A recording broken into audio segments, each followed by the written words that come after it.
மதுரை ஆண்ட பாண்டிய மன்னனுக்கு வெட்டிக்கிட்டேன் கல்யாண நாள்.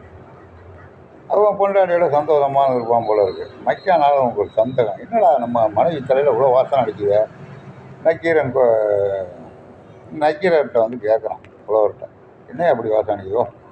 மனைவி தலையில் நாத்தான் தாயம் அடிச்சிருக்கான், ஒழுங்கையாக குளிச்சிருக்க மாட்டா, நேற்று அதிகமாக கல்யாண நாள் குளிச்சிருப்பா, பூ வச்சுருப்பா, சாம்பு போட்டு குளிச்சிருப்பா, மல்லிகைப்பூ முல்லைப்பூ வச்சுருப்பா, அதனால் வாசனை அடிக்குங்க. இதை நம்ப முடியாது, உடனே ஒரு 1000 பொற்காசாரம் யாராச்சும் நிரூபிங்க அப்படின்னா. இதுக்கு சிவபெருமானே இறங்கி வர்றார் நிரூபிக்க. என்ன சொல்ல வர்றாரு? நக்கீரங்க கூப்பிட்டு கேட்கலாம், உனக்கு என்ன எங்கள் வேலை, என்னையா சொல்ல வந்த? மயிலிய செயலிய குந்தலின் அரியது உழவோ நீ அறியும் போவே, என்னையா சொல்ல வர?